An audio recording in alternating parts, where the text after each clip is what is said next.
Gavich, Dusa my Gavich, Unat Upani, Dusu Gavich, Manoktas Ruwata Paraga, Muna Wanuju Parage, Pukabuni Gavich, Movacha, Beam Jivacham, Manok, Nanis Beam Jigavacham. Tell your family that you love them. Tell them that you care about them. Give them a hug every day and keep that family connection. We are all a community. Please bring us together to work things out. And bless everyone on the reservation, off the reservation, across the world. The people that are in peril right now, the people that are facing a crisis. Please be with them all so that they may overcome this, Creator. You gave us this beautiful land that we have to take care of, and we all have to work together to accomplish that. Thank you, Creator, for everything that you have bestowed upon us. And I say these things reverently. Amen. Billy, thank you. Thank you. Ms. Secretary, could you give us the roll call, please? Knight here, Marilyn House, Wayne Kensey, Here. Austin Turtle, Here. Catherine Jacket, here, Conrad Jacket, Salvin Whitescomb. Here. So with that, we have two individuals that aren't with us, and we have a potential call-in later today as travel permits. That will be the Secretary of the Council, Ms. House.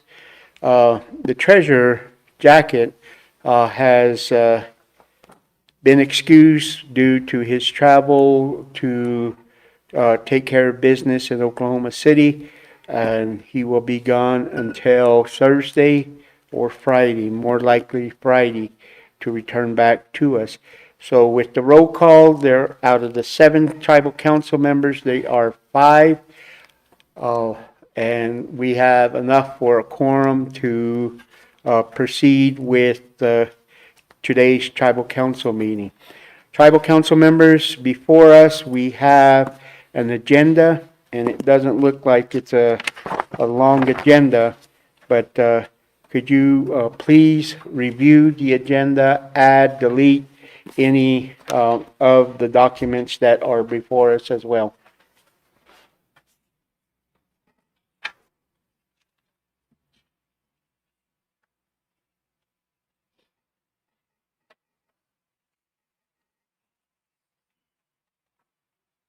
Just to reiterate the discussion we had yesterday with the WDC, I would like to delete that and as well take it into discussion. There needs to be a third individual on that list that has been proposed. I talked with legal this morning, and we will include that individual in the discussion of the WDC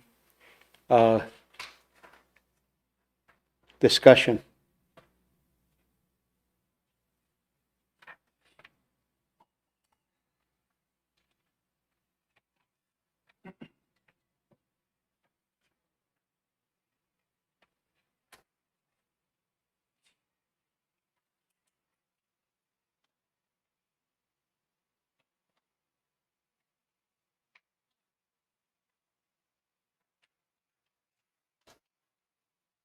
So members of the council, before us, we have the agenda for May 12th, 2026. What are the wishes of the tribal council to approve the agenda as is?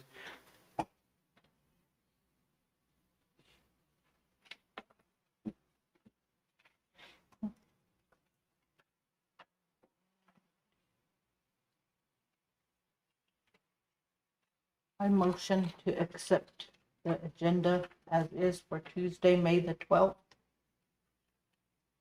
And is that motion with the deletion of the executive agenda number 11? Yes. Delete 11. Okay. We have a motion on the floor. Vice Chairperson accepting the agenda with the deletion of number 11 of the WDC, which would be in executive session. Is there a second? Second, Mr. Chairman. There is a, Just a comment on that. I think we need some type of contingency plan as we talk about these board members. So I think it's just necessary that we have this conversation if we're going to take action on what we're trying to, that we have some type of contingency moving forward. So, second. okay, comment. I'd like to comment on that statement. I think we need to get some verification and justification on this matter. So. Okay. that's for further discussion. Notes taken. I have a motion by Vice Chairman. Vice Chairperson Kensey. I have a second by Councilman Turtle. I'll go to the voice vote. All those in favor signify by say aye. Aye. Aye. All those oppose? Aye. And those abstain? Motion carries. We have a 5, 3, 1, 0 vote. We have an approved agenda. We have the approval of the council minutes, April 21st, 2026. Could you please review the council minutes of April 21, 2026?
Okay, Tribal Council, before us, we have the approval of the council meeting on April 21st, 2026. Is there any changes, any additions, any corrections that need to be made to the minutes of April 21st, 2026? If not, can I get a motion to pass the minutes of April 21st, 2026?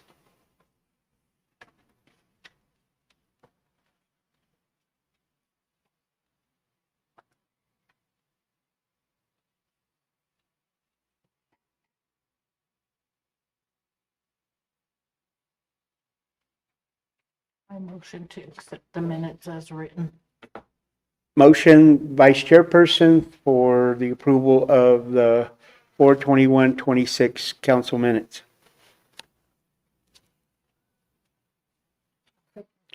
I have second from Councilperson Jacket. I'll go to the vote. All those in favor of the minutes for April 21st, 2026, signify by saying aye. Aye.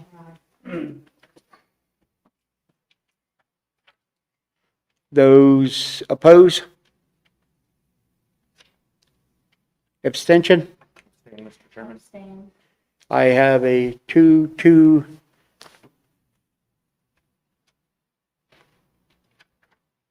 And if it's needed, I will vote to approve. Mr. Scott? Vote 2 yes, nobody voted no, the other 2 abstained. It should Yeah. pass. Yes, It would need a, because the abstention would go with the vote. so I don't think you need to vote. Okay. 2. It's 5-2-2-0. Yeah. All right, thank you, Tribal Council. Today is the agenda. I forgot to read the agenda as to what we were supposed to be undertaking in our meeting. So let me go through the agenda. We did do the roll call or the call to order at 9:43. The invocation was done by Vice Chairperson Clancy. The roll call, we have a 7502 membership to the council meeting. We got the approval of the agenda. We have the approval of the council minutes. In our new business, number 3, we have the Montezuma Cortez High School, or the Montezuma Cortez School District Department, Olivia Lansing, Director of Native American Services, Title 6 Budget for School Year 2026-2027 is an action item. Number 4 instead of number 5 is the Environmental Program, Mr. Scott Clow, Director. Subtitle A, Jail Labs Contracts. Number 6, which should be number 5, we have Terrence Apache, Paralegal for the Ute Mountain Ute Justice Department. Subtitle A, BIA Water Rights, BIA Grant Funding Proposal, FY 24 and 25, which is an action item. Number 7 is number 6. We will go with the WIA program. Higher Education, Ms. Vita Cart, Director, will present 2 action items that we got to hear yesterday. It has a deadline of May 22nd. It's the WIA grant for the youth program, and subtitle B, the WIA program for the adult program under the WIA program. And we have the BIA updates, which should be number 7. And number 8 is the Tribal Council reports. And number 9, we have under executive session is the Sweetwater, Mr. Peter Ortego, Sweetwater Project Manager, authorization to file petition to surrender in the Sweetwater FERC filing. And we eliminated number 11, which should have been 10, the WDC board members. And that is the agenda for today's Tribal Council meeting. So, it looks like we don't have the Education Department here. We did see Mr. Clow here.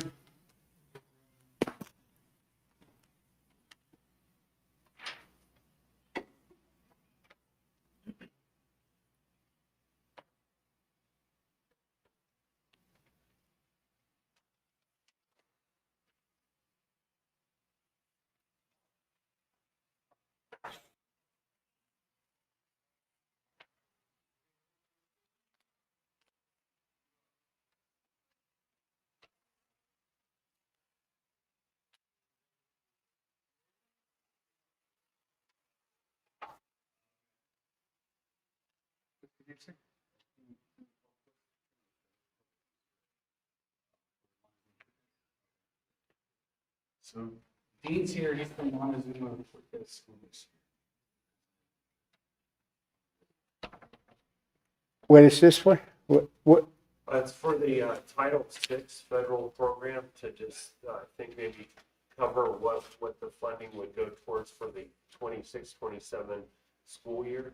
where's Miss Lansing? I don't know, she left ahead of me. I don't know. She must have got held up on traffic. Do you want to proceed or do you want to wait for a couple minutes? Is Scott ready? I didn't see Scott out here, let me find him. I'm ready on Oh, we, number 6. you wanna, Let's do number 6. you wanna do the number 6? Sure. You're presenting for, Terrence is, Mr. Apache is in. oh, you're doing number 5. Oh, yeah, sorry, I was looking at the previous schedule. Okay, If you want. let's take number 5. We have a change in order. Number 5 is environmental. That's number 4. Oh. State your name and the reasoning for the presentation before tribal council, ma'am. Thank you. Good morning, Tribal Council, Nikki Green, General Counsel for the Ugankon Tribe. I'm presenting today on the agenda was Terrence Apache, paralegal with the legal department. However, he had an unexpected trip to Washington DC at the request of Vice Chairman. So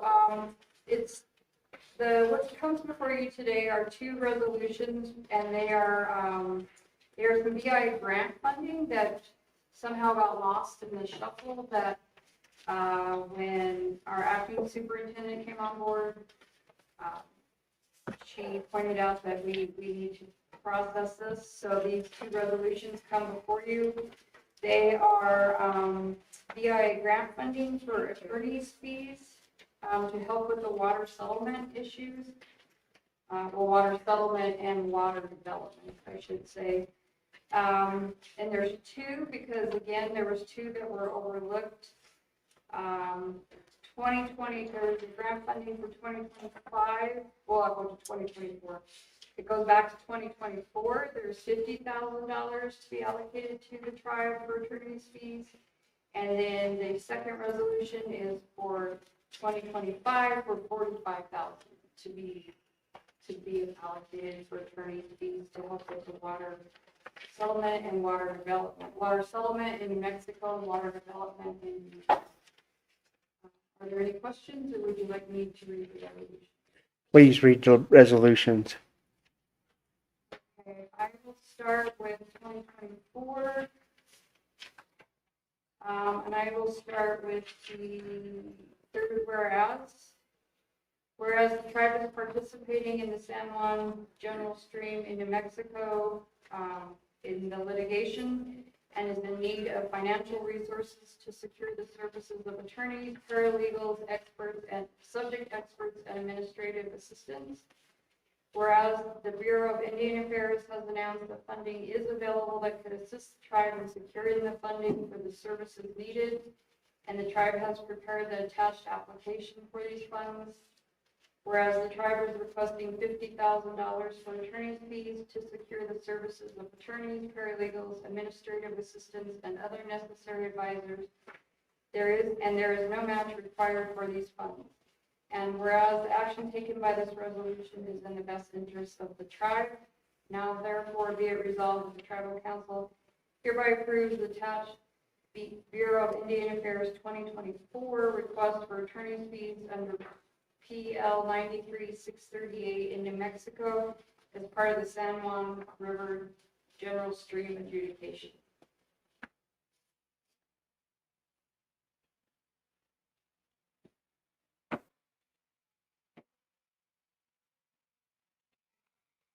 So, tribal council we have before us is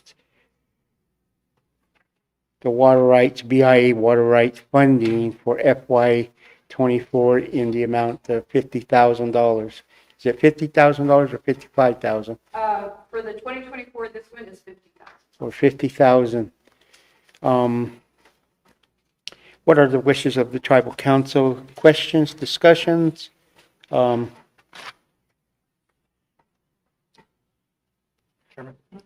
Councilman? Question, are these existing funding sources that we get, or is this something new? No, they're ongoing. I'm not sure, as you can tell, they vary a little bit by amount by year, but we have been receiving these funds from the BIA to assist with the water settlement issues. Okay, and this is particularly for the first one is in New Mexico, correct? Correct. Okay. 2024. And that's the 50,000? Yes. Okay, thank you, Chairman. Okay. Any other questions? Vice Chair? So, Berkeley Williams would be the recipient of this? That will be determined by, essentially by our office, by the legal department.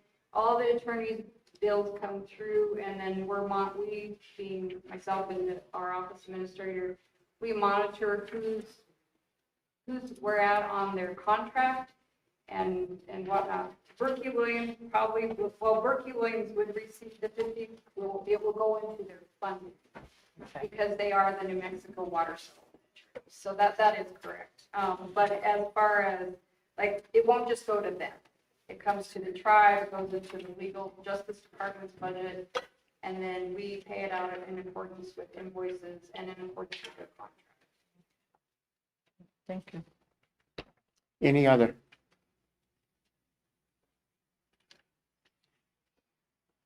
Hearing and seeing none, what are the wishes of the council to move forward with the FY '24 $50,000 BIA funding for the New Mexico water rights fund that will be administered by the Ute Mountain Ute Legal Department in lieu of work that is done by Berkeley Williams Legal. Is Mr. Ortego a part of this as well? What- He is, both Berkeley Williams and Mr. Ortego helped Terrence, and then I reviewed it, prepare the application. So yeah, it's everybody works together. That's why I can't say 100%, it will just go to Berkeley Williams. Part of it could go to Peter, some of it could go to our office for costs and expenses, but as indicated within the grant, but right now we do need attorney's fees, so more than likely it could go. Councilman? Thank you, Mr. Chairman. As a part of that process, I think I would like a breakdown, maybe when we go through the budget process. I know we had some concerns this past year about how it was broken down. So I think the council would probably appreciate that, to see who's getting what and who's rendering more of the services on behalf of the tribe. So just to throw that out there to you. Yeah, and since we did discuss that at budget last year, we are doing that. We're keeping a more thorough check. She's actually got which attorneys, which law firms are getting what, as far as the experts as well, and then we can present that at budget this year. Awesome. Thank you to you and your staff. Any other?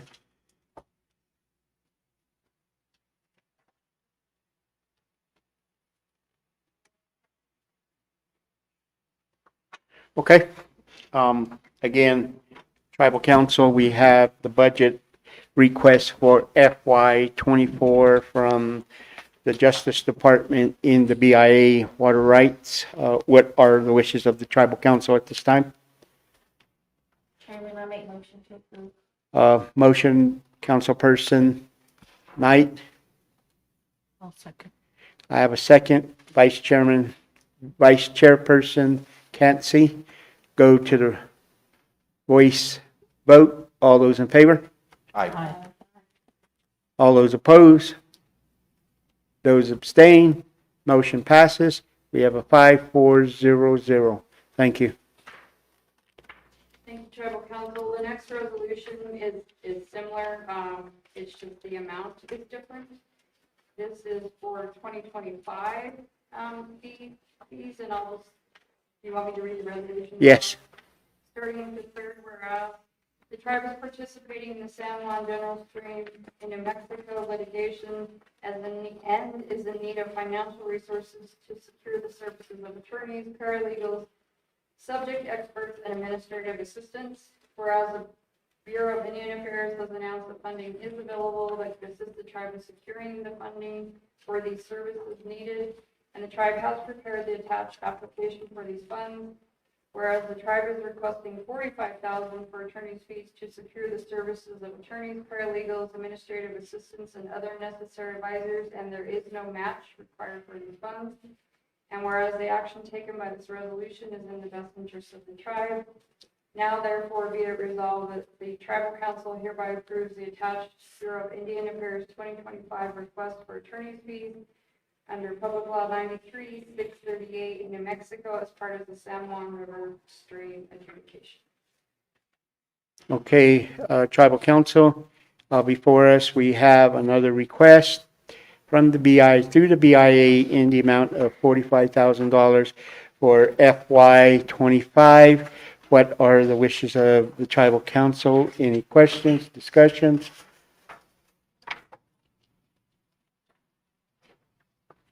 Hearing and seeing none, do I have a motion to move forward with this request to seek the $45,000 from the BIA water rights? Question, Mr. Chairman. Question, Maybe this went over my head, but these are for 24 and 25, so we're just catching up on whatever fees that were prior. That is correct. How do we, is that something that's a process that we can better here on this side, or is this something that's just through the New Mexico side that's kind of like? It's actually with BIA, and like I said, our office wasn't aware, I mean, we have these regular funds, but we had already applied for 26s, we thought, and when the acting superintendent came on, whatever they did, they went through and realized that there was still 24 and 25 outstanding. We confirmed that those funds are still available, and so they said yes, but we needed to bring it forward. Okay, thank you.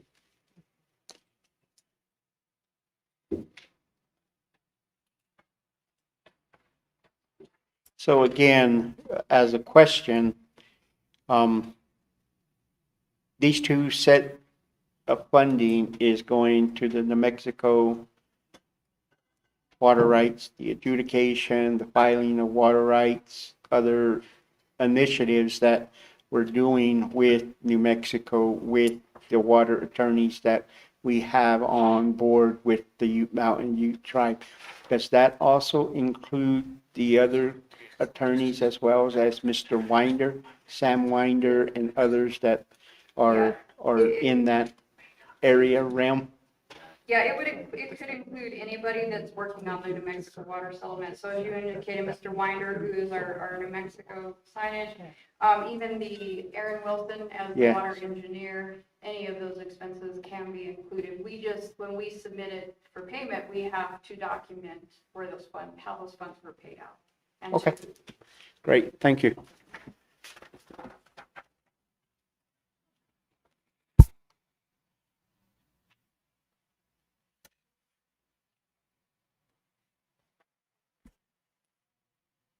So can I entertain a motion for the approval of the 45,000 FY '25 from BIA? Motion, Mr. Chairman. Motion by Councilman Turtle, second by Vice Chairperson Clancy. Go to the vote. All those in favor signify by saying aye. Aye. All those opposed? All those abstain? Motion carries. We got a 5-4-0. Thank you. Thank you, ma'am. Council. Okay, going back to number 3, we have the Montezuma Cortez School District Department, Olivia Lansing, Director of Native American Services. Could you please come up, state your name, the area of business that you come before the Ute Mountain Ute Tribal Council? Good morning. I'm Olivia Lansing, I'm the Director of Native American Services. And we're here to seek the chairman's signature for our Title VI budget for, That would go, excuse me, I'm Dean Palmquist, the Federal Programs Director for Montezuma Cortez School District. And it would be to seek your signatures approval that would go towards our state CEE representative, where we've submitted Title VI, Part 1 and Part 2 for the fiscal year 26-27 for our funding that would go to our Native American students.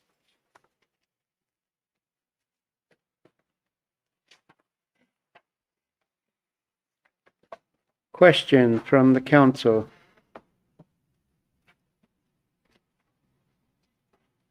Mr. Chairman. Councilman Turtle. Good morning, Olivia. Good morning, sir. Thank you and welcome to the Umayyad Ute Tribe in presenting what looks like for the Title VI budget for the school year. I'm not too prone on the education side, but I just hear a lot of concerns that are out there. How much of the forefront will you be with utilizing this budget for Umayyad Ute tribal kiddos or descendants that are there? I feel there's a shortfall there, a little bit of shortfall and concern there on our part.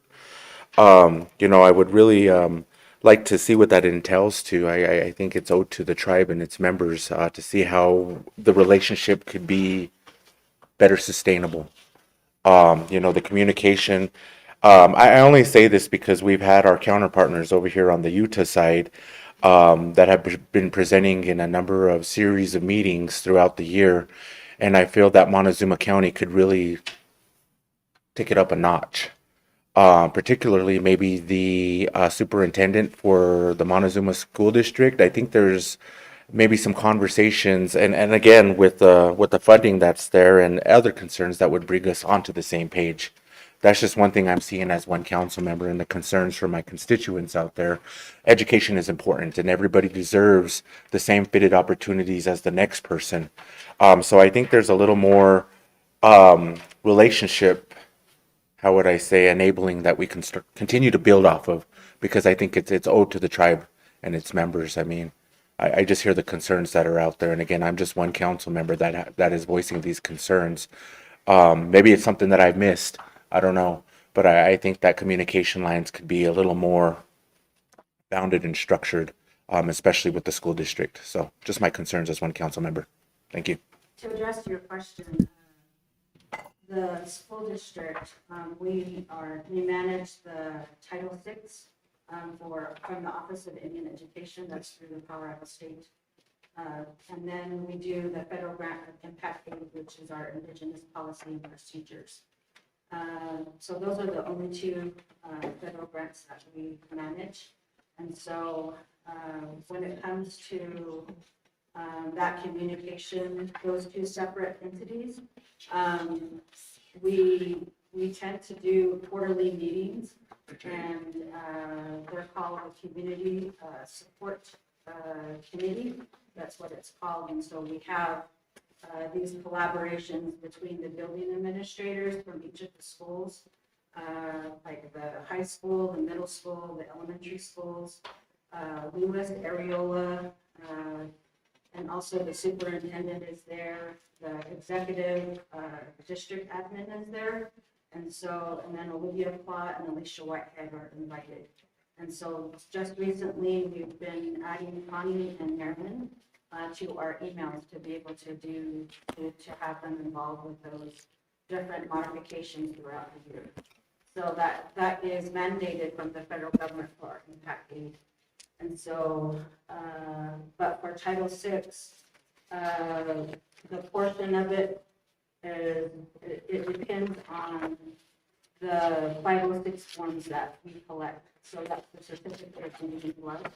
And so our numbers for this year that we have 574 from different types of tribal nations. So And that allocation is going to be, for RE1 actually is 523. So if you see your packet that we had sent, there's a budget in there, and on the bottom of that page, there is a student count, and it's broken up into different areas. So Title VI is, covers all of the tribal nations that are represented in the school district. Okay, I really appreciate that, and I'm glad that you look after all of the Native American students that are around the district. My main priority is to ensure that my tribal members are given the best fitted opportunities that are out there. So with that, it sounds like you got a pretty good relationship with the superintendent. Definitely, I'm grateful that you have the individuals from the education department as well as the liaisons. But I think in order for us to be more successful, I would like to have maybe a sit-down type of meeting, even if it's not on a quarterly basis, maybe if it's on a 6-month basis. I want to see that communication lines, especially with the superintendent. I've never met the superintendent. I don't know who he is. I would love to meet him. And again, I'm going to take a page out of Utah's school district, and they come here on a quarterly basis and they update us on anything that's prone to education, whether it's a program like this or some other programs that need to be enhanced. So I'd really appreciate that if we can get some type of joint communication. I love that we have this communication with the the Native American department, but I would really like to hear what the superintendent says, because his voice is very much concerning there and appreciated as well, and he's you guys' leader. So I want to make sure that we see on the same page eye level, so that way we address any concerns that are within the Title VI program and that could be outside of the Title VI program as well. So just to mend the lines of communication, I think that's very important, because if we don't have no communication, then we don't have anything. But I'm glad you guys do that with the education department, but I think some communication to the tribal council is essential as well. So thank you, Tugueya. Yeah, well, I'll make sure and extend that invitation to Eddie and be able to make those connections. Thank you. So that we'll be able to start to foster a better relationship with the district. Thank you. Can I make one comment or it's appropriate? Let Ms. Knight, our education liaison from the tribal council, she's right here. Do you want to make your comment first? Sure. For Title VI, we really try to look at the Native American student count and try to allocate our resources as best we can based off of how many Native American students are in each school. So if you see before you on the sheet, we put like so much resource at Mesa, which has a larger Native American population of students, and then Kemper. And so we're splitting a staff person between those two schools. And then at the middle school, we have a person there full-time just at the middle school, and then there is one at the high school. So we want to try to spread out those resources based off of how many Native American students are in each school.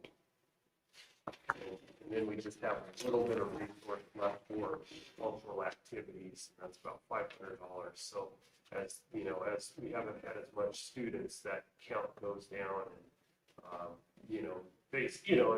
as it should be, because Toyoak has the school here, and that's, obviously more students are now going to Toyoak, and that's a good thing. And then also too, we've had the loss of Catalog Charter School, because they had so many Native American students, and I just want to pass along Kiva, Children's Kiva, the charter school will be going under a CSI. That's a state charter institute, and they are also going to be going under them as of July 1st. So they'll be going under that institute and no longer with the school district. So let's just piggyback off of what you said. We have specific objectives for the school year, and so most of our budget supports those objectives. And so we have from pre-K to 12th grade, we have 4 objectives this school year, and that's to increase academic achievement. And so that's what calls for our tutoring and a lot of our coordinators that are in our schools and our paras, so that they can push in and pull out into classrooms. Increase knowledge of cultural identity and awareness, increase the graduation rate, and then also increase support for at-risk students. So those are the objectives. And so when I came to Montezuma Cortez, I've been in education for over 20 years. And so when I came here to Montezuma Cortez, there was very minimal support for our Indigenous kids. There was only one para that was working at Mesa.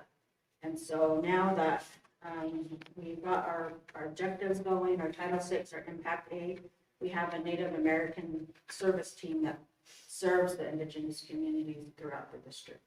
So it's not just one person, there's a team of us that help support Indigenous kids. So. Quick follow-up question to that. Council, Yeah, I'm glad you brought, or good morning, thank you for coming. So I'm glad you brought that up because I do know Kiva is going under CSI.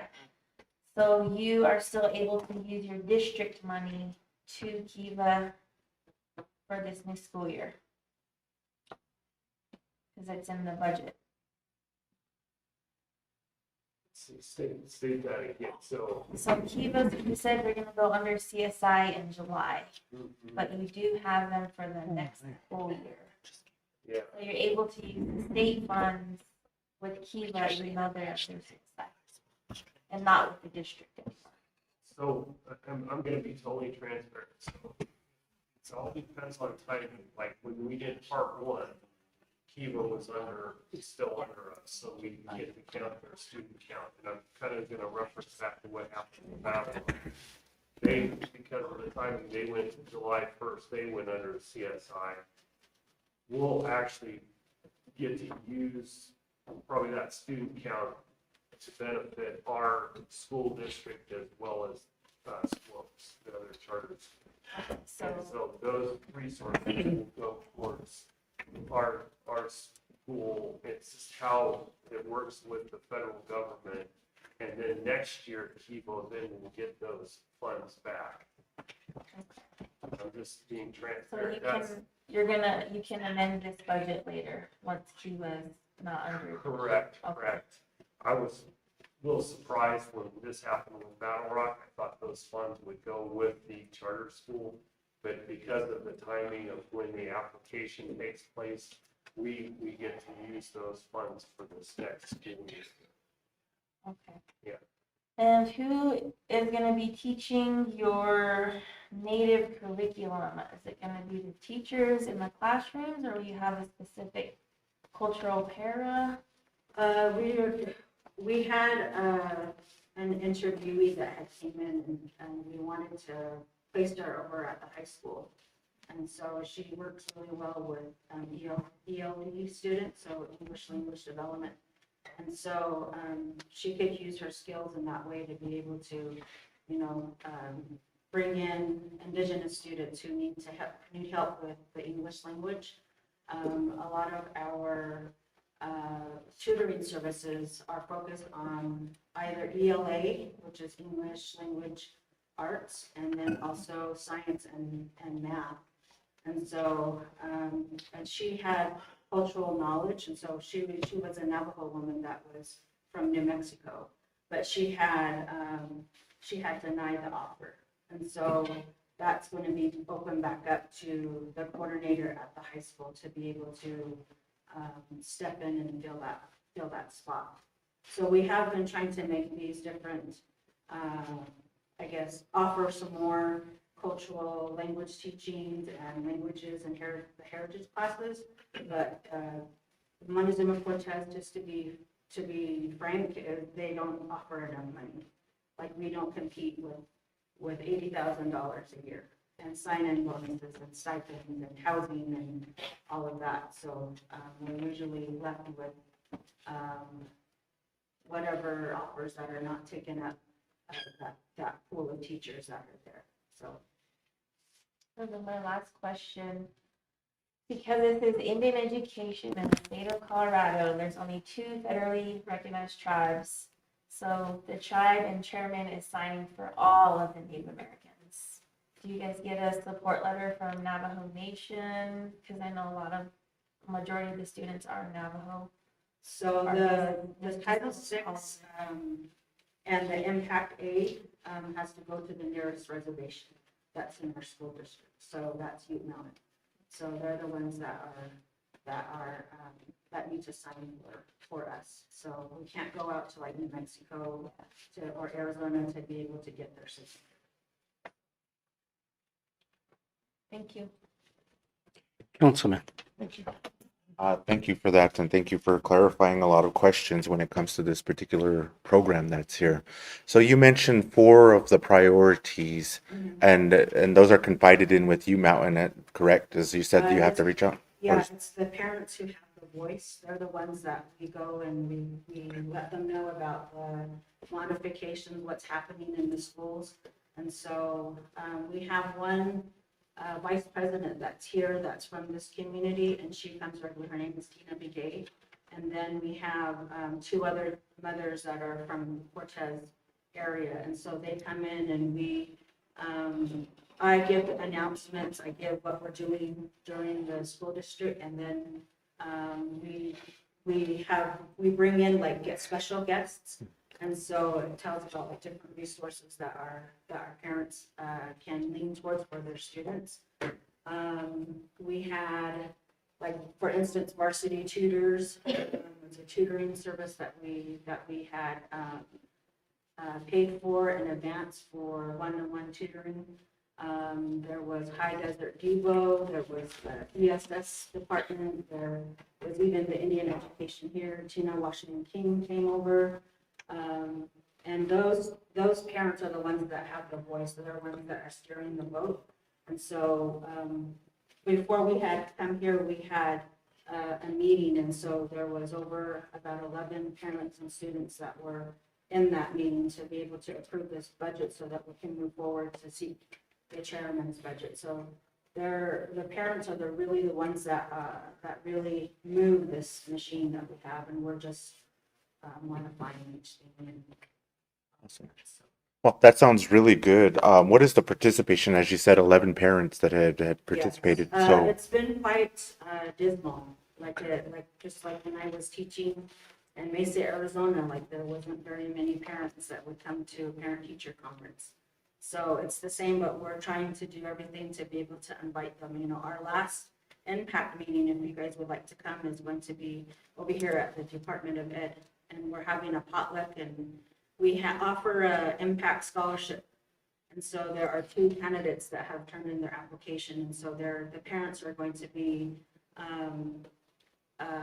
judging or tallying up the points of the application that they have already. This packet has already been passed down to me from the previous director. And so I kind of modified it. And so I'm going to get copies and be able to bring it to the parents, and they're going to read their essay and look at their application and their transcript. okay, that sounds really good. And you are being broadcasted on the YouTube channel. So all the tribal members that wish to watch the tribal council meeting, definitely I encourage the tribal members to step up and really voice their concerns, because again, this is their kiddos. We want to make sure that every concern is being addressed out there, and there's a forum for them to participate in, and exactly what you're doing right now. I think we could do a lot as we move forward. It's just we need all participants to be there.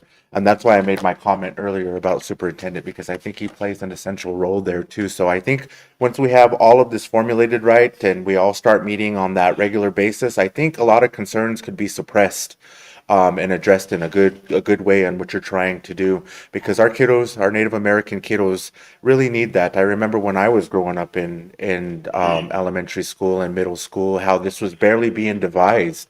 And just the ideas that were being put out there, and the concern of each tribe being addressed their particular way is essential for them. So definitely we can't address everybody's concerns in that way, but that's where these meetings really come to the forefront, and give our tribal membership and the surrounding community members to address their concerns. So again, I appreciate the work that you guys do, and let's see what we could do to get the superintendent here next time with us. So Dwayne, thank you.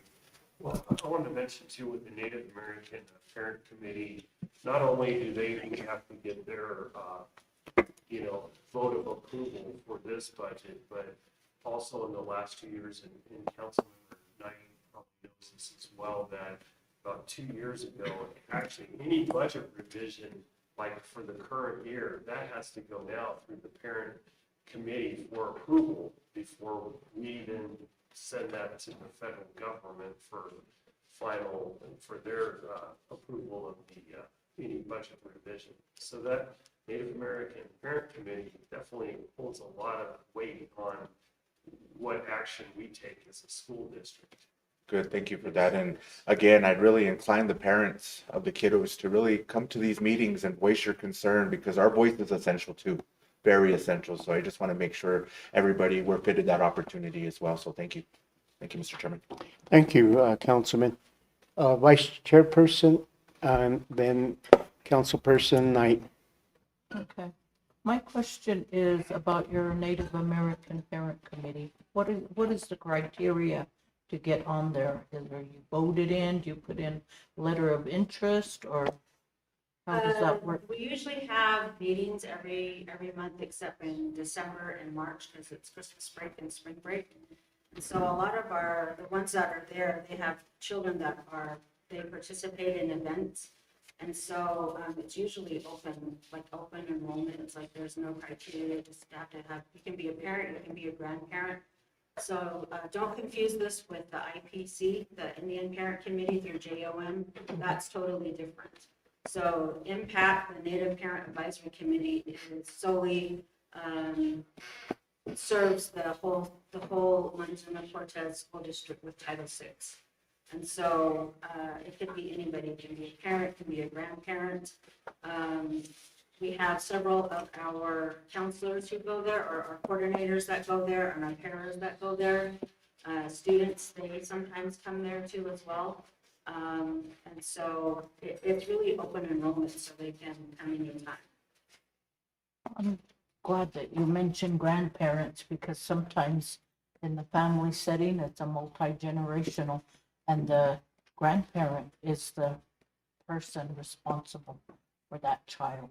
Yes. So, sometimes it's downplayed and you're not the parent, Yeah, I'm the grandmother and I take care of this child. One more question. On here, it says parent and tribal engagement. How far does that go? What is your working relationship with your parents in your schools and with the tribal government? So with our Native American team, they do make parent calls. That is when they give, because they have to be, I have to hold them accountable, and so they give me contact logs. And so they have, once they make a parent call, or if a parent doesn't visit them, or anything about their child's education, they write that down and they tell me, like, if there's something that I need to look into, like ESS. I know that since I'm a certified teacher, I am always invited to the IEP meetings, and so I help advocate for all different types of children in the community, from elementary school to high school. And so a lot of it has to deal with cultural norms. And my observation, coming from a very diverse school district like Mesa Public Schools, I can see that there is some misidentification of Native children because of the non-Native teachers that they are around. They're often misinterpreting cultural norms for educational deficit. And so with me being in those IEP meetings, I can address those issues. Like, not every child is going to be talkative, a lot of our Native kids like to observe, when they show respect by not talking back. Just because you're not hearing anything from them, that doesn't mean that they're not thinking about it and learning about it. So,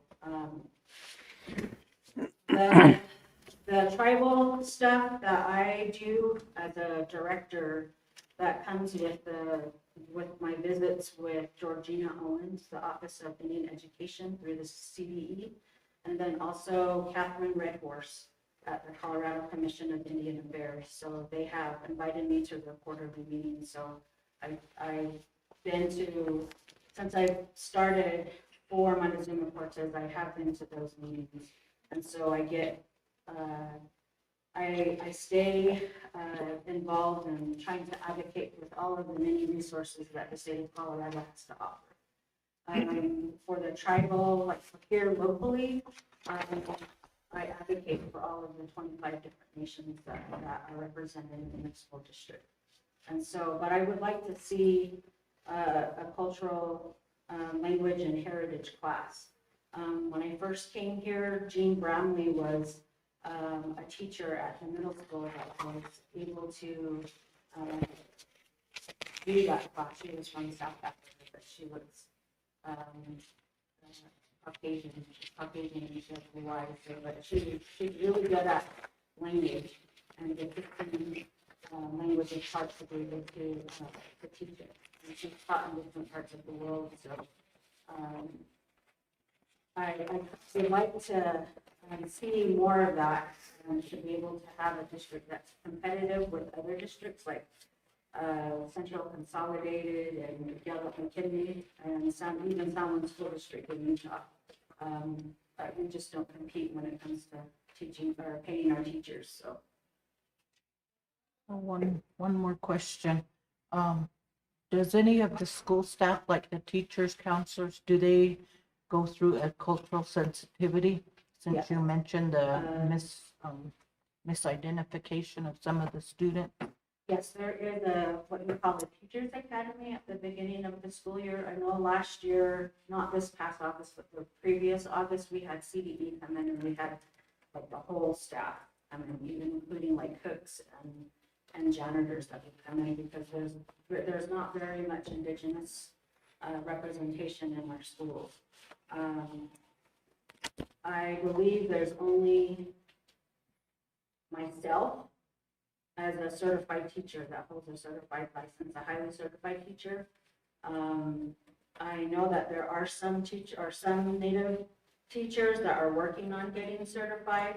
So we wanted to bring like janitors and cooks and coaches in to be able to, so that kids can see who's in their buildings that look like them. So we wanted to address that last year. So this following year, or this past year, is the Teacher Academy where new teachers are coming in. So you probably noticed all of the J1s, the international teachers that have come in and to fill in those empty spots for ESS or for special education. And so there was a lot of, there was some teaching our cultural responsive training for them. And so this coming year, they had asked me to do a couple of classes for that cultural responsive training for the school district. For a Thank you. couple of years, if I can interject, that we use Title II funding, which is teacher education funding. So we used, there was a couple academies that they did on the cultural sensitivity through Title, and used Title II grants for that purpose. Thank you. Any other? Councilwoman Knight. And just one last closing comment. During this next school year, I'd really like to see more of the school district staff. I know we see you guys, but it's only if you need signatures or approval. But kind of when we need something, we get shut down. So I'd like to see it both ways, not just the check marks. Okay, we consulted with the tribe. Can we have your signature? So I really want to improve that communication and network and relationships. Thank you. Okay. Any other questions, concerns, discussion? Ms. Jacket? Okay, yeah. Well, thank you, Oliver, for you for coming here to do your presentation. I just want to say that, there's a lot of info that I like to answer. Questions that I like to know about. I know my fellow councilmen have good points that we, shared and they want to. Thank you. So, I guess my concern would be that our tribal students are really getting what they need as academic wise, the support that they really need. Because there's a lot of barriers that they're dealing with too from home to school. So I hope that's really taken into consideration. So I'm sure I can go visit you guys up there at school and ask all the questions I want to. Yeah, you can even come to our native parent meetings. Yeah. We had board members or superintendent there. We had just people from the district accountability committee come. So I say that we're in a tight ship, so. Yes, that's all. Thank you. Thank you. Okay. So, you look at this and you come ask for the signature to sign off on this important funding that is addressing our tribal students or our American Indian students. It's something, and some of this funding is based upon per pupil that are in the district, the American Indian student. What happens to those fundings when they get suspended or expelled? Do you keep those fundings still within the district? Do you still keep it within the allocated area? Chairman, it would be, there's a certain window of count. October, typically September, October, and that window is how many students are counted or with the 506 forms, and that would stay within the school district. Those resources are then, through this budget designated for the whole school year. That doesn't leave. It would be when it would be counted again next year. If they're no longer with the school district, then that would be a less funding source. I think it figures up roughly at around $260 some per student is what the figures up to roughly for each student. Mm-hmm. So with that calculated into the grant and the responsibility to initiate those programs that are identified as to providing services to the students, particularly in our community as well. There's a really high dropout rate. There's a really high suspension rate. And seeing that, does it draw a concern at the level of your position as to what's the driving factor of those being expelled, being suspended, being just dropping out because I would be concerned, because if I'm taking funding and I'm allowing these types of suspensions or dropouts or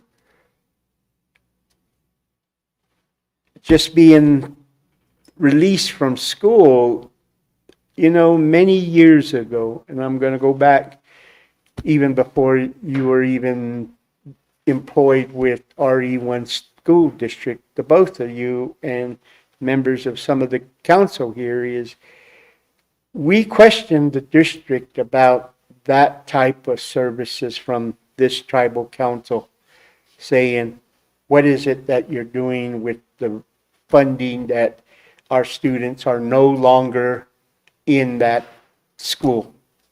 And we send them to an alternate school such as SWOS, or we send them somewhere else as boarding schools, whether it's in California, whether it's in Oklahoma, whether it's in Oregon. We send them, but that funding still remains in the district. And it's a benefit to have those funding in that district, but it's not serving the purpose it was counted for. There's a void. There's a void in it. And like you said, it's federal funding, but you're at the top end of counting them, but at the end of the school year, you don't have that same count that you started with the American Indian population, the indigenous students. You don't have that same.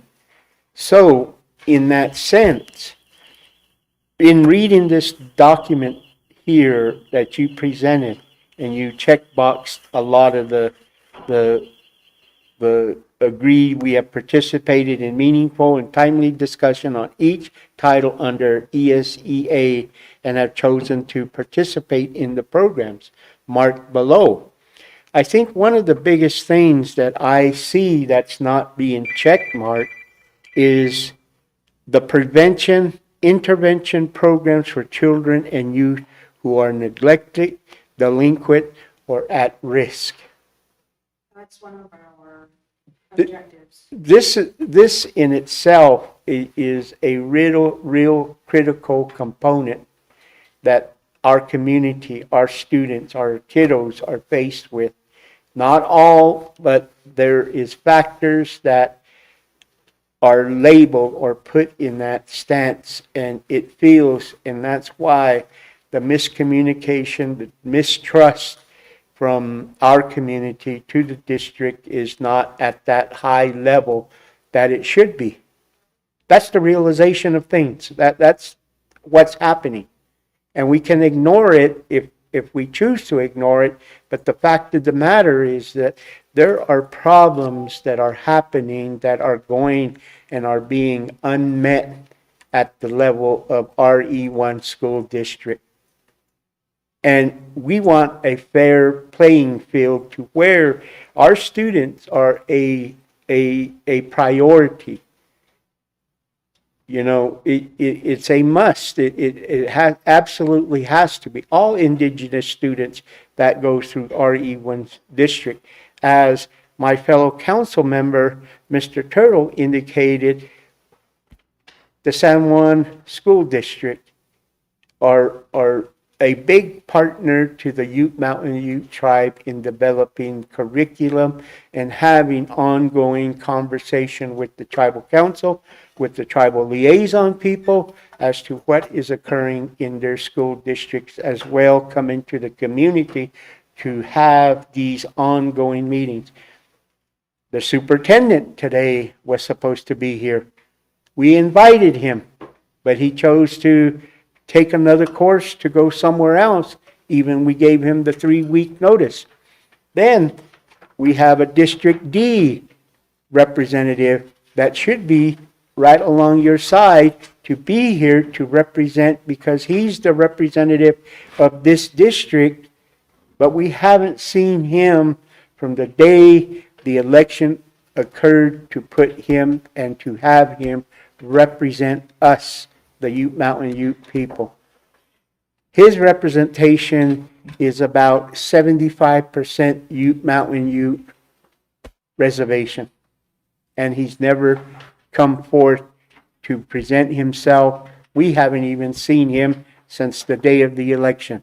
So there's a discord. There's issues that we have to, as administrators, have to fix, as well as to give sound recommendations and follow-ups to ensure that our students, are being treated fairly, equally, and that they have an opportunity in this district to excel, to become a productive individual in our community.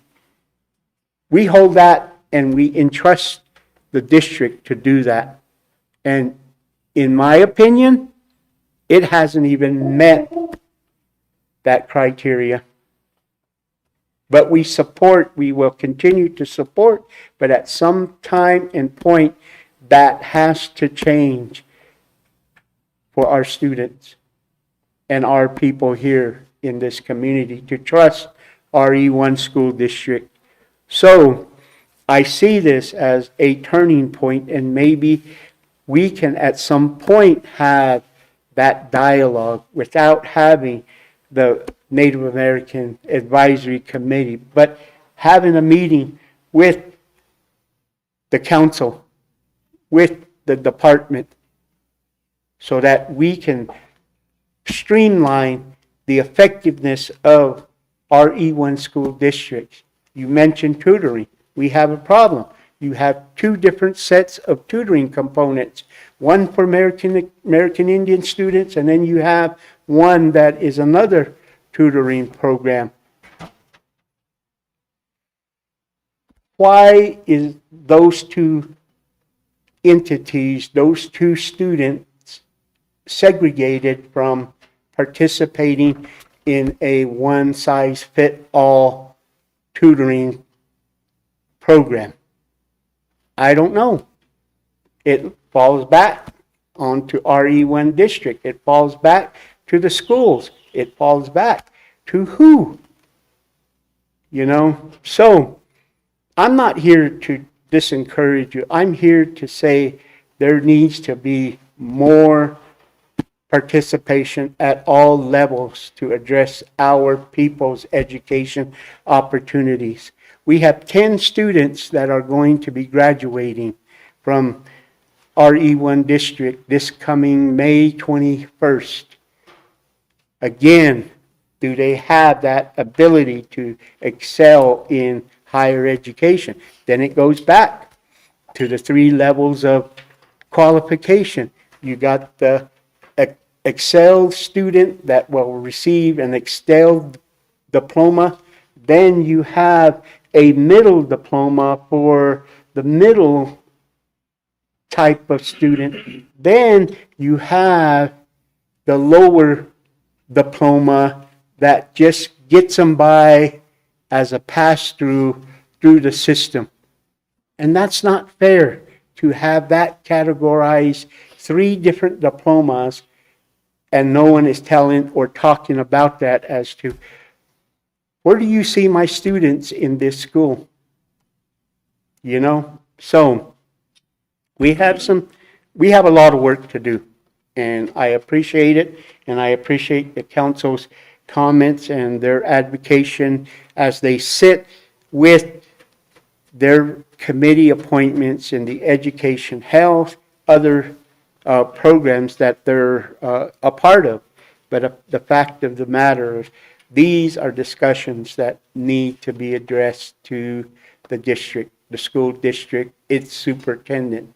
And there are a lot of concerns. And maybe during the summer, we may have that opportunity to have a sit-down meeting for a day or two or a week to address our concerns.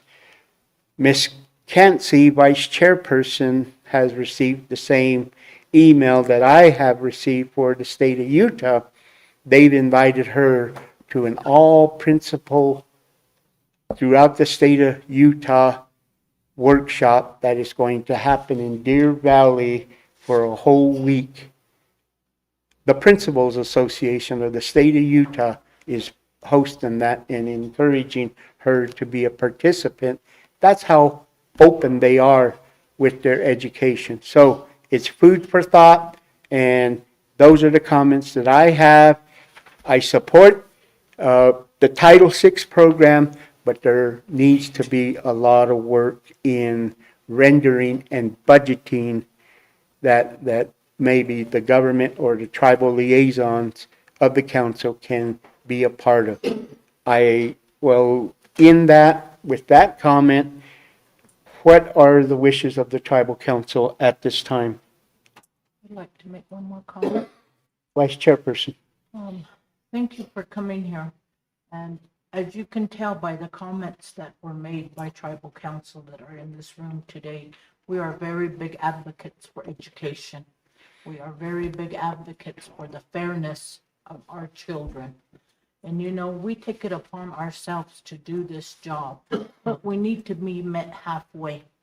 I told San Juan School District one time when I was running into issues I said, the time that my granddaughter sets foot inside that bus, I said, she's your responsibility. You are responsible for her safety, for her well-being until she sets foot off of it. And then that responsibility comes back to me. I think all parents would love to have that in their mind when they drop their kids off to get on the bus. My kid is going to be taken care of. My kid is going to be treated fairly, and my kid is going to be acknowledged. And you know, that is something that I feel just listening to what's going on today. Like Chairman mentioned, I'm in Utah. I work with San Juan School District, but because they're the district that I live in. But you know, that's something. The communication has to get better. Your transparency has to get better. Your working with the parents has to get better, you know? And I mean, that's just my opinion. I don't deal with you guys up there, but you know, that's just my opinion, just based on what I'm seeing here and hearing. So, like, I'm going to echo what Chairman said. You know, it's a letter of support, and things do need to change for the better. That's all. Okay, members of council, Ms. Lansing has come before us, seeking a signature from my office in the application of the Title VI funding. What are the wishes of the tribal council to seek your approval to sign off on this document? Councilperson Knight? Okay. Councilwoman Jacket? I have one more question. Okay. Okay, on your Title I, Part D, you don't have that. No, ma'am, we don't. We just have a Title I, Part A. Mm-hmm. Yeah. And that's not included, fine, I know. It's not included in Title I, Part A or Part, The D, because we don't receive any. you don't do anything. Yeah, we don't receive Okay. any. That's all. You go ahead and approve to have my signature? Mhm. Okay. My, one was on my, I need you. my new back, except for screw my back, you know. Hey, yeah. Okay. Gamaya. Avante Maya. Councilman Turtle. Chairman, I think this is a good stepping stone to really follow off of, and everybody's comments are legitimate. We just want what's in the best interest of our tribal members, and we wanted them to be treated as fair as possible, and we want them to be successful. As what was mentioned by our chairman about the success rate there, I think we could definitely turn that around. But again, we need all parties to be there. So I'm hoping that the superintendent takes this into heed, and he really acknowledges the Mountain Ute tribe that, we're here. We're not going nowhere. And we're going to continue to fight and be resilient as to what is in the best interest of our tribe. So with that being said, I think you've got some recommendations from the tribal council on how we move forward from this. But again, education is nonetheless the most important part for everybody. And they are deserving of that fair opportunity as well. Especially our descendants as well. They need to have a voice there too, and we're going to continue to be a voice for the descendants as well, because they are a part of our community, and other tribes that are there too. I really wish we would take a different stance in Native American teaching, and I'm glad that you're here as the person at the forefront, because we as Native American tribes aren't really put out there the best way that we should be, and especially the inhabitants of this land, the stewards of this land. We say that out there to all these meetings we go to, because I feel that Native American tribes are always put on the back burner, and really trying to have a voice there that's going to be adequate enough to to get us moving forward. So with that, I agree with this, Mr. Chairman, but again, there is a lot of work that we need to do. So, yes. I appreciate your comment. Thank you. We'll take them to Eddie Ramirez, the rest of the executive administration. Okay. Ms. Kansi, approve? Yes. Okay, hearing and seeing that the Ute Mountain Ute Tribal Council has a consensus for the document to be signed by my office, forward it or give those documents to the recording secretary, Ms. Lopez, for the signatures. So, thank you. Thank you. Thank you, Chairman Mike Spunk and fellow tribal council. And I definitely am taking a lot of facts from this about the importance of the dialogue. I have a lot of information as a grant writer for the school district, and I think there is a lot more that is happening that we could share today, that more dialogue with meetings could be awaken, everybody involved, what's actually going on from CTE programs at the high school. I think there's some new initiatives going on there and provide career opportunities for our students. And there's some, new energy going on there, as well as Title IV monies that go towards like student advocacy or credit recovery to make sure we try to work as hard as we can to get all the students that can graduate. The importance of that.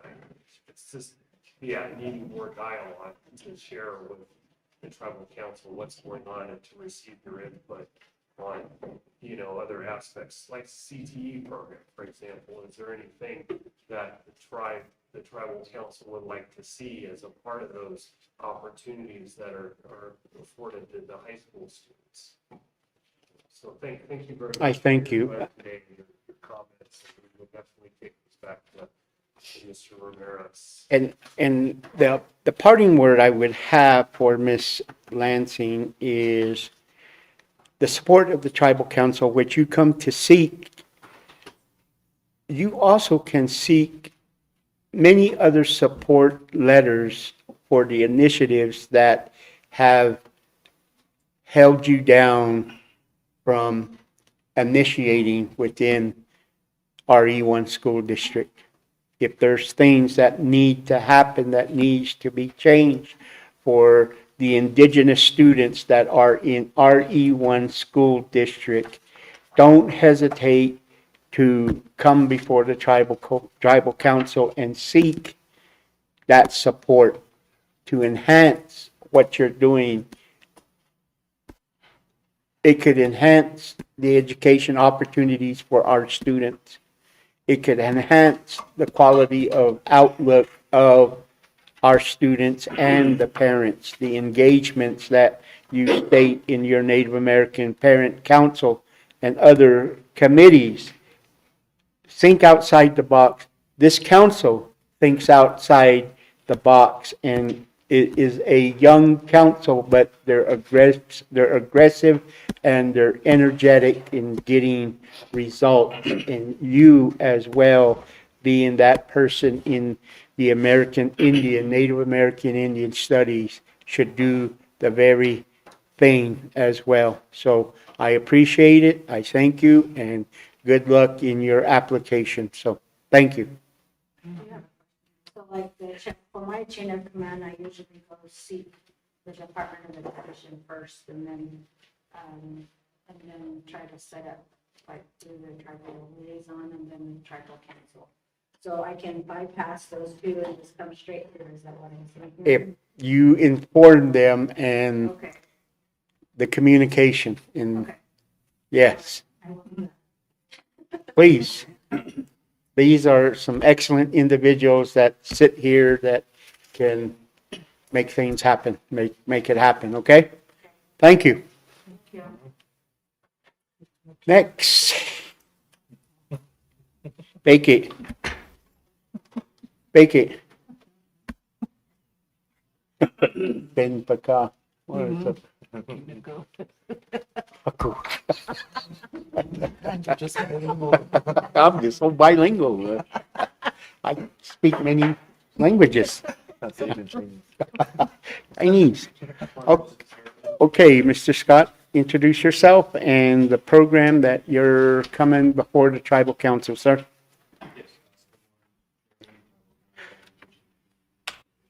Scott Lowe, Environmental Programs Director. Today I have for you a resolution, which is for a limited waiver of sovereign immunity in order to sign on to a contract with an analytical laboratory. We had done business for a few years with a company called GEL Lab, GEL Laboratories LLC.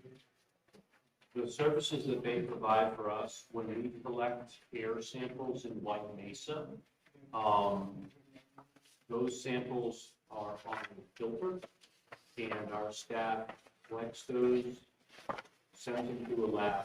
They scan them for alpha and beta radiation, and if they detect alpha and beta radiation, then they analyze them for a series of radionuclides that are radionuclides. So they're very expensive analyses, specialty laboratory, and one of the few in the country that can do this type of work. So in contracting for their services, the contract has a few clauses which are identified in the resolution of support. Section 8.1, 8.3, 9.1, and 7.2 have a limited waiver of sovereign immunity. And so we do need your authorization to execute this contract and get it in the queue for your signature. I had intended to bring this to the April 28th meeting, which was canceled, so that's why the date says April 28th. I will change that and get it over to government.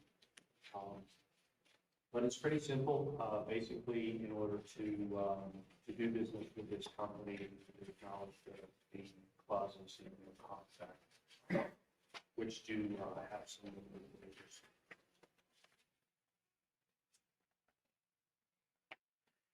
Questions, council members? Councilman Turtle. Thank you for that, Chairman. Thank you, and good morning, Scott. Thank you for presenting this. So this is just a standard, the grant agreement that we've gone through. We've been utilizing this for the past couple of years, correct? Yes, we had a contract that expired, and so this is just a review of that contract. Okay, And it's funded through our EPA fund. okay. And Nikki, are you seeing anything with the limited sovereign immunity? Because I know we've got issues with that, and I just want to make sure that there's no issues as we move forward.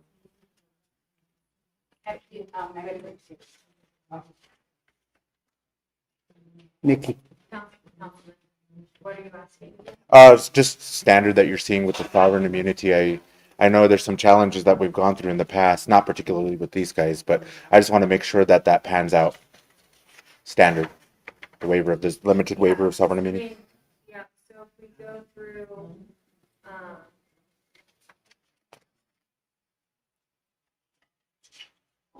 gonna redo it as well. I'm sorry. Give me just a second. While you're doing that, Scott, what is the amount for this funding? This grant? So I will be bringing our fiscal year 2027 grants to you guys, hopefully over June. Our air quality program, can't remember off the top of my head what the total application for the Clean Air Act was, but it's between $150,000 and $200,000. I know in a lot of instances, in past council meetings, I think we'd like to really see the funding amount that's in the resolution. And I don't see that because it's just saying what the program is and it's for the fiscal year and then the waiver of sovereign immunity. I definitely like to see that for the new fiscal year, just because that's become really standard in a lot of these grant opportunities that it's put within the tribal resolution. So that way in any reference, it's back there. Yeah, I apologize most of the contracts I do have that. Would you prefer that I identify the tribal budget for that or the funding mechanism or both? I think it might be a little premature for the funding mechanism side of that because we haven't gone through our budget process. So I would say what the allocation for the funding is to be included Well, with it's them. funded for this fiscal year. Yeah, but just, In your yeah, just I'd really appreciate to see that, because it's become standard practice with every department that we have that's presenting a grant, that it's included within the resolution. So just as one council member, I would appreciate that, but I don't know how the rest of the council feel, with just that reassurance of the number in the resolution. Okay. Thank you, Scott. It says decided by arbitration 8.3, so that's why there's sovereign immunity. And then the indemnity in section 9 is only partial to the tribe. It's not complete. So what that means is they'll complete the tribe for certain things, but not for other things. Often indemnity clauses are where we see issues. Okay, and it's just standard, correct? Yep. Okay, So there's nothing out of it. okay. Thank you for that. Thank you, Mr. Chairman. Thank you. Any other questions? Councilwoman Knight. Hi, Scott. Just a few questions. So this is all based in South Carolina. Is there anywhere closer that they have labs or anywhere you can find? No, they had moved from Colorado to Texas, and then, so, yeah, they've moved their labs around. Like a lot of companies in this industry, they had multiple labs, so. How often do you collect samples of air? Because I know they assess you for per sample and percentage wise. So how often do you do your samples? The simple answer is as often as we can afford. You've seen the prices that they're experiencing. So we have, when the uranium mill was in standby mode, we weren't processing uranium all the time, we would try to identify when we thought there were mill runs going on, so we have some general understanding of the state of Utah what's happening. And we would try to collect the samples and target when they're actually emitting uranium from the facility. But they're 24/7 now, so we're doing as much as possible. Usually once a week is our standard. The machine that actually collects the samples, the sampler, it is programmable. So we program it to collect the samples, and it turns itself on, runs essentially a vacuum mechanism through the filter that's calibrated and then shuts itself off. So it's totally programmable. Usually about once a week.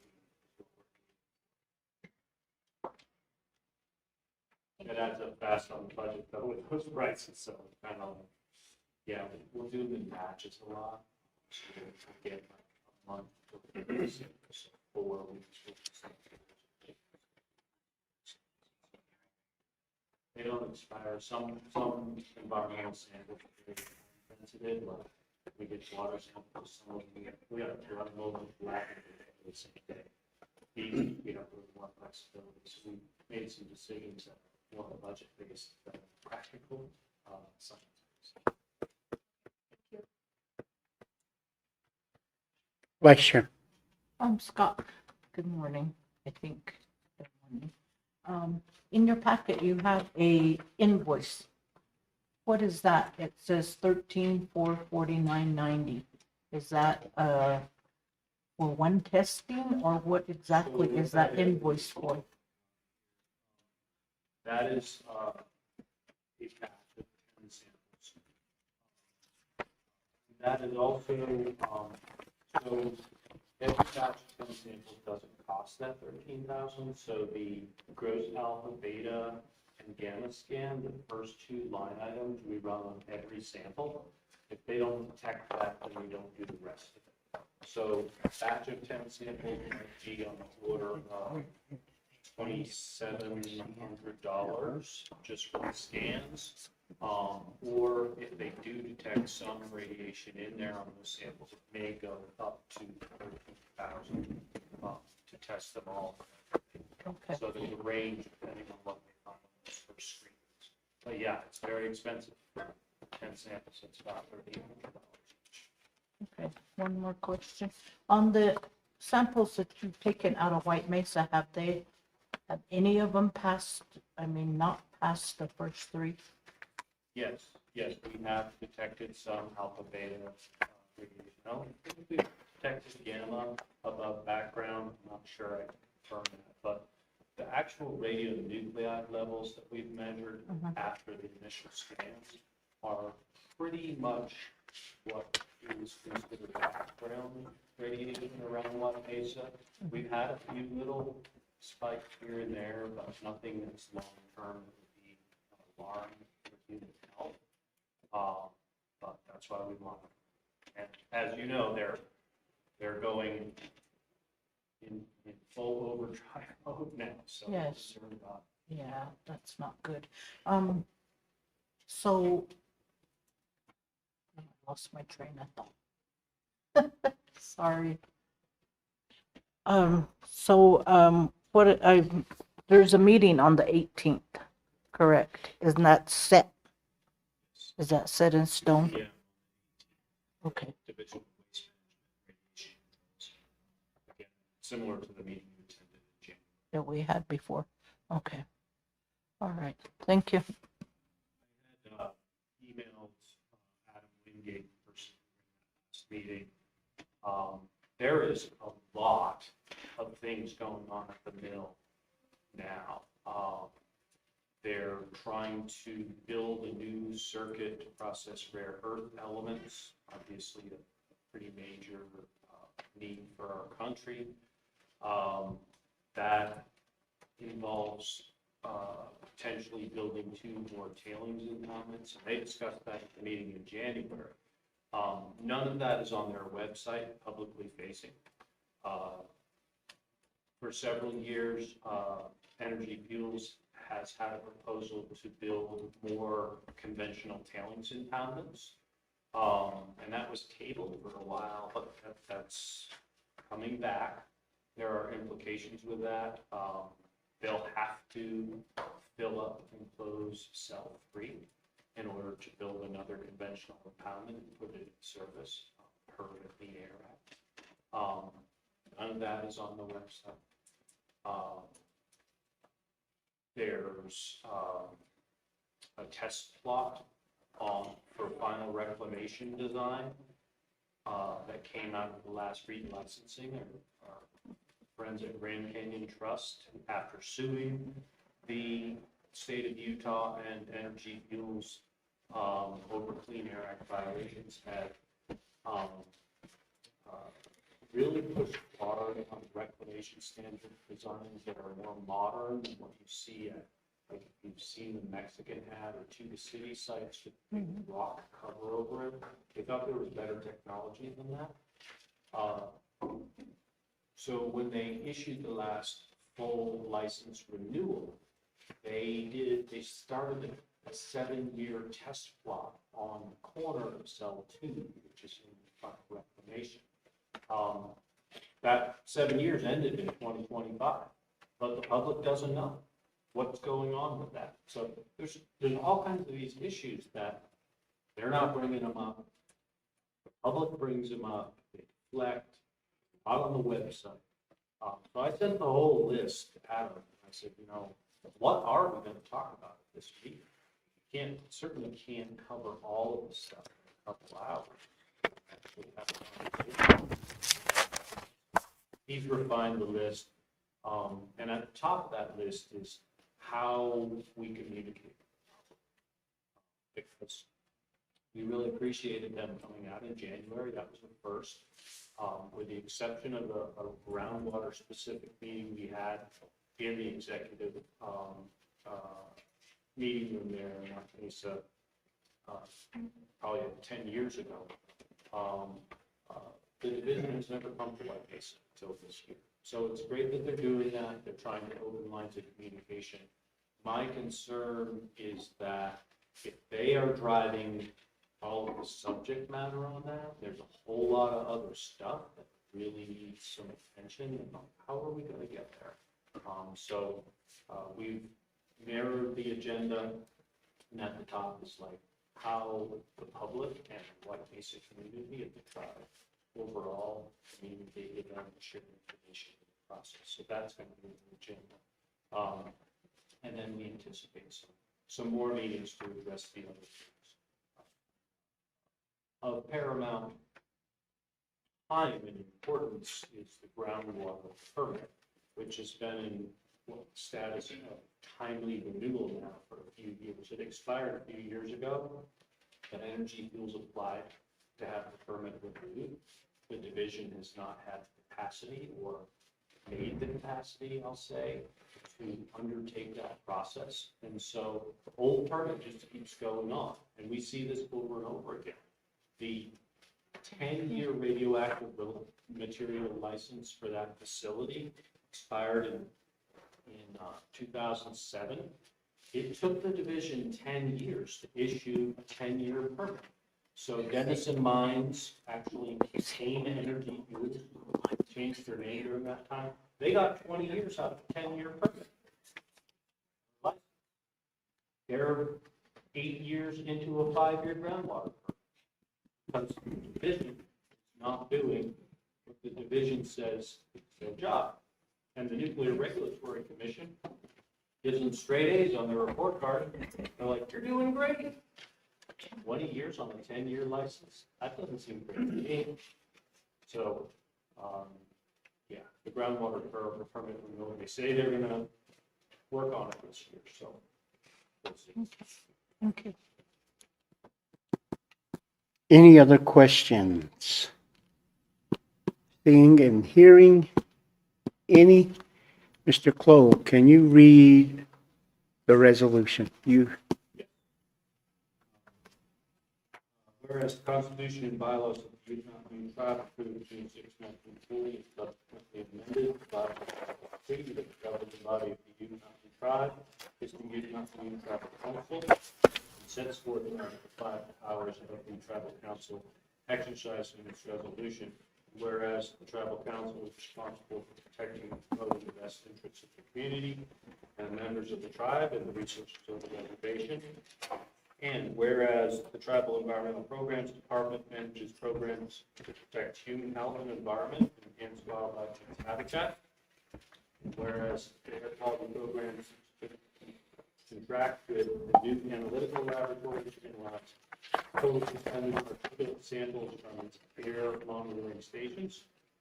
Whereas EL Laboratories of Charleston, South Carolina is qualified to conduct the required analyses in compliance with our EPA approved quality assurance project plan. And whereas funding for said analyses is supported by the Clean Air Act funding within the Performance Partnership Grant for FY 2026 and FY 2027. So actually that is in there, but I'll have the budget.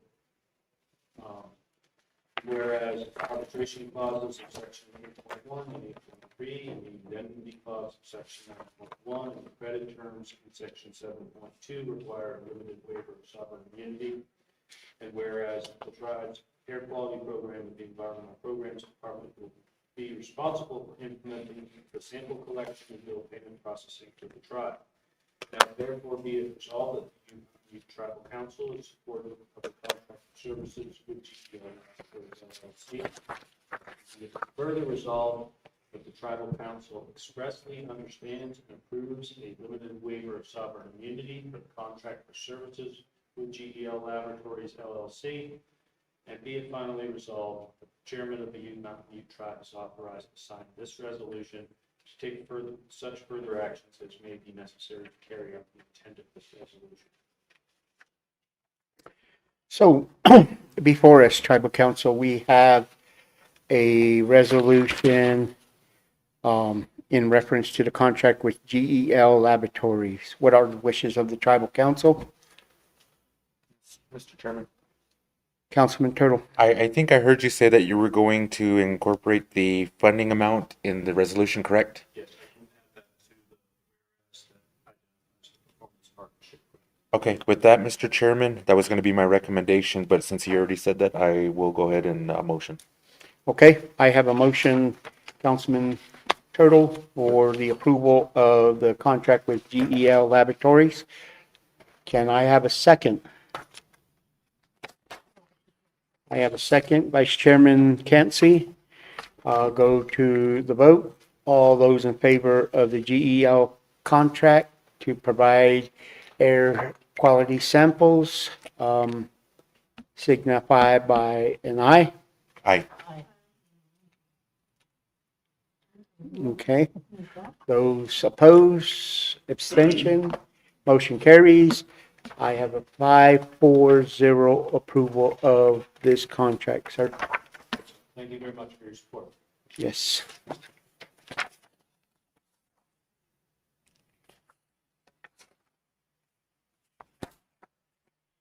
Okay.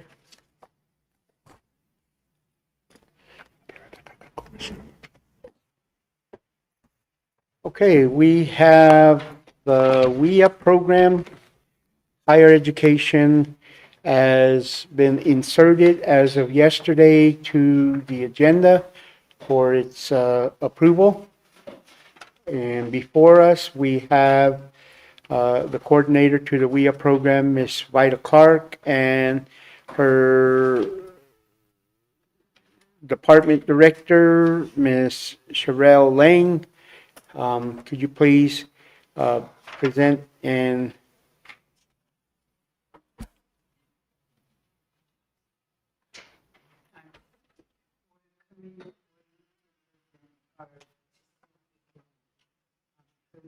resolution to apply to the for the adult program and the youth program to continue to for the next 4 years.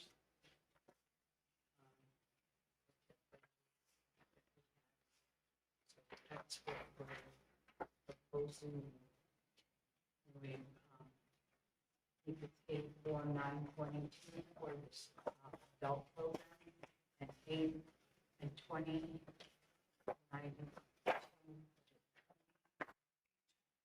2812 for the summer youth. okay.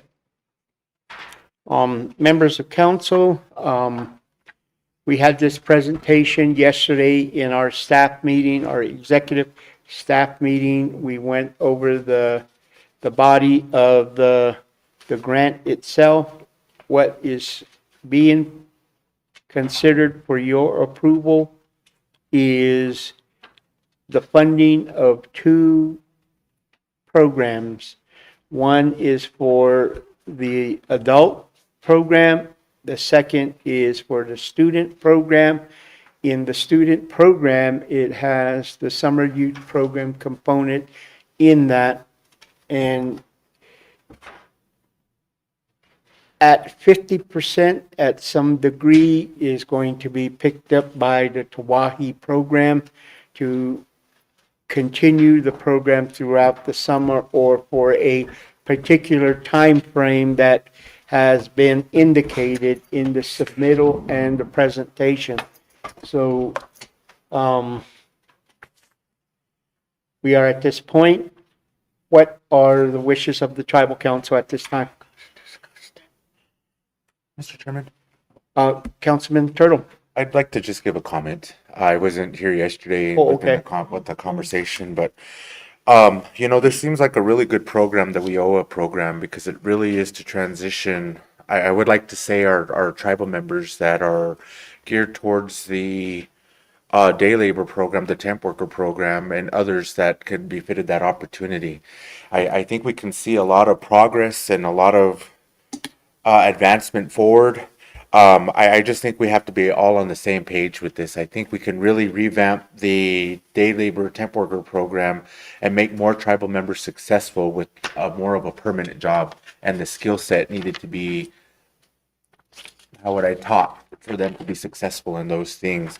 But really looking at it that way, I want more of our tribal members to develop those skill sets and to acquire higher paying jobs or more skill set jobs that offer them more opportunities to be successful within what they're trying to do. Um, but yeah, that's something that we probably need to sit down and really talk about what that program looks like and the transition to that, because I think these two go really hand in hand.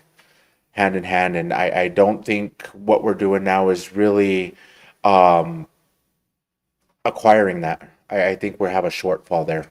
So really looking at that, I'm being optimistic.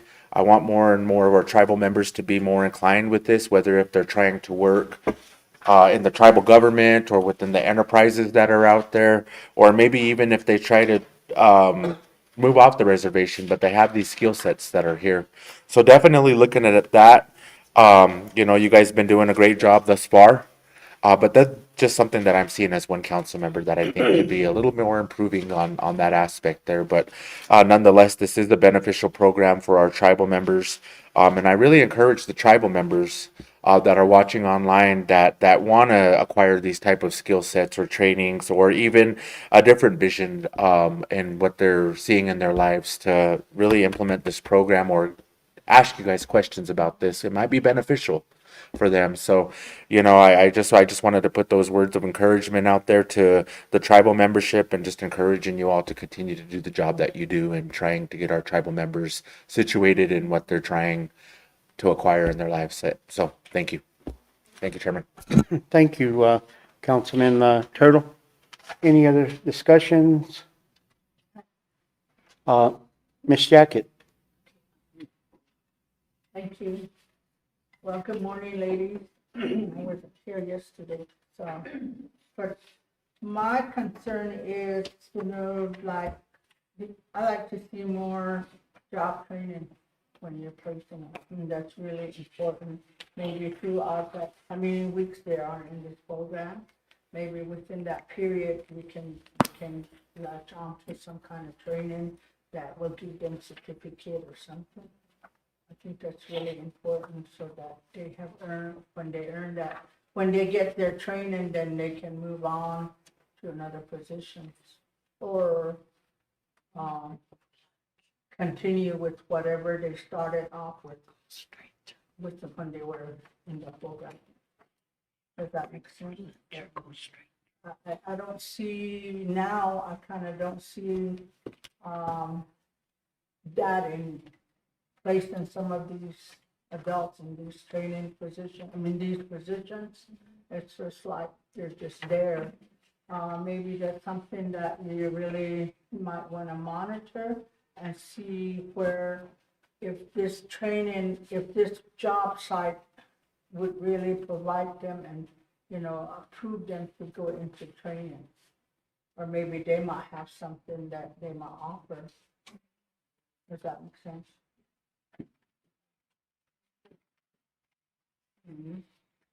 Okay, any other comments, questions?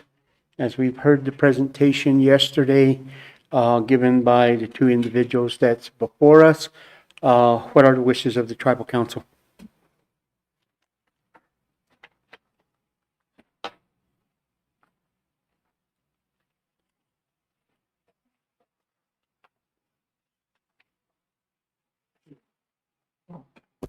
Comment.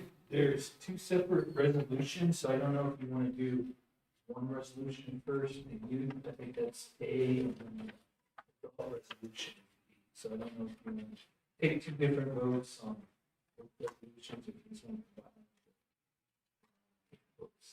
want to make that comment. Okay, thank you, Mr. CFO. Let's take the youth resolution first. Read at the fourth whereas, I believe. Whereas the purpose of the Youth Money Clear Grant is 4-year operation to promote worker training and development at the Youth Mountain Reservation. Continue the BYOA training program that will sustain clients through the training and internships. The job training, and whereas the Mountain Tribal Council will strongly support submission that the grant proposal for a total of 20,812. And whereas the scope of the program evaluation process reporting requirements are fully described in protect abstracts, narrative, budgeting justification being submitted by the grant deadline of 2026, by May 2026. And whereas now therefore we resolved by the tribal council hereby support and approve the workforce investment opportunity grant application, and whereas be it fully resolved that the chairman of the United Tribe is recognized to sign this resolution and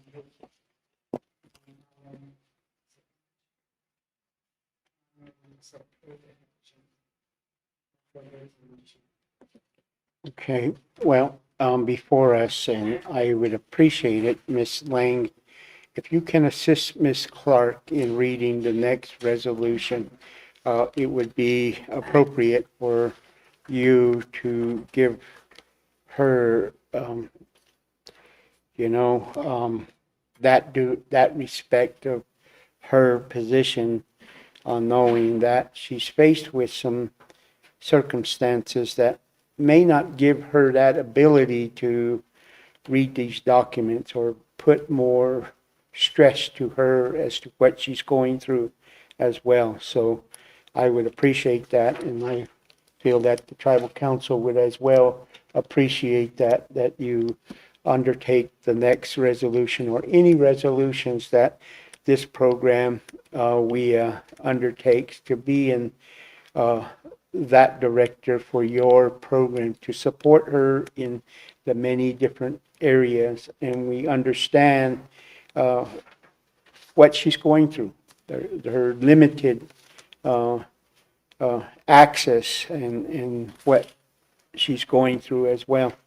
So, the members of council, before us we have the youth application for the WIA program. How do you want to proceed with this first grant?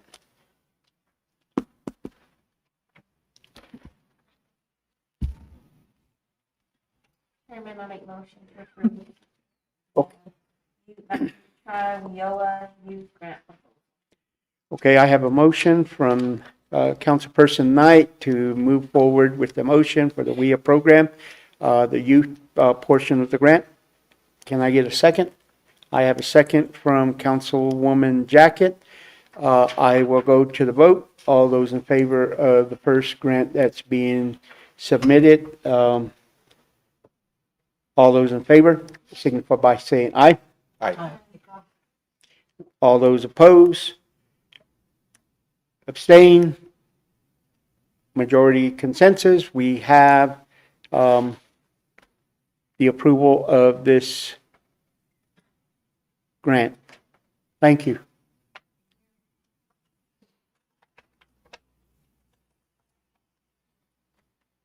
Okay, go ahead. Okay, so the next resolution is the Youth Mountain WIOA Adult Grant Proposal. Whereas the purpose of the Youth Mountain WIOA Grant is a 4-year operation to promote worker training and development at the Youth Mountain Reservation by continuing the WIOA training program that will sustain clients through direct training, paid internships, and on-the-job learning. Whereas the Ute Valley Tribal Council will strongly support the submission of the 2026 Rio grant proposal for a total of $84,922. And whereas the scope of the program evaluation process and reporting requirements are fully described in project abstracts, narrative, budget, and budget justifications that must be submitted by the grant deadline of May 2026. And now therefore be it resolved that the Ute Valley Tribal Council hereby supports and approves the Workforce Investment Opportunity Act grant application. Be it finally resolved that the chairman of the Ute Valley Tribe is authorized to sign this resolution and to take further action as necessary to carry out the intent of this resolution. Okay, thank you. Members of the council, again, the WIA program is coming before us for a second grant for the program, and it is solely to function for the adult program of the program itself. What are the wishes of the tribal council? Question? Would like to make this. You would like to make the motion? We have a motion, Ms. Catherine Jacket, councilperson. Do we have a second? Have a second from Vice Chairman Cansey. Discussion? No discussion. Call for the vote. All those in favor signify by saying aye. Aye. All those opposed? Abstention? Motion carries. 5-4-0. Thank you. And we look forward and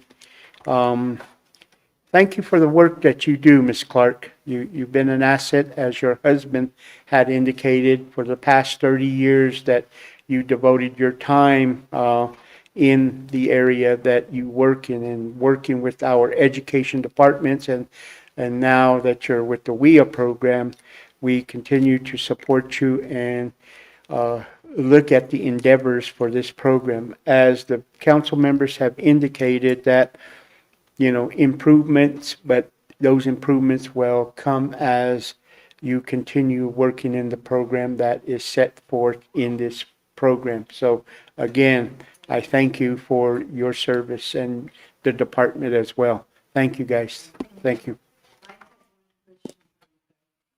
Okay, I work with this WIA program, then I work with the VITA, the Volunteer Income Tax Assistance. And yesterday was brought to my attention, they say, where are we going to be housed at? Where are we going to do taxes for people that need the taxes? So we do a lot of free taxes for people, and the ladies that work with me, they wanted to know where we're going to be housed at, since you're going to be retired and no longer can use that building anymore. So that's just one question that they asked me to ask. Okay, we'll take that into consideration at the time. It will be a work in progress to address that.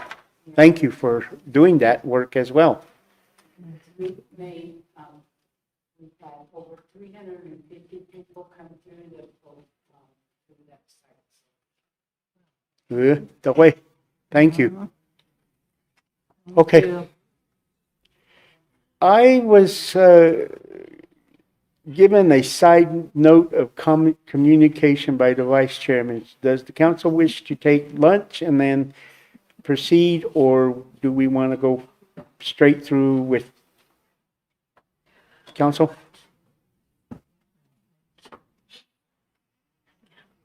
What? Working lunch? Working lunch? No. Mr. Clark. We got a little bit upset. We didn't really hear the whole story, but I just want to apologize for the law. Well, thank you. Thank That's you. understandable. Yes, thank you. The way. You guys have a great day. Lunch break. Lunch break. We'll do the lunch break and then we'll come back to the BI updates and the tribal council report and the Sweetwater project. So let's take a 12:30, reconvene at 12:30, Schedule 12:30 or what? 1:30. 1:30. I got a hard stop at 5. I got a movie date tonight. Okay, there's a movie day. There's a legitimate time to break.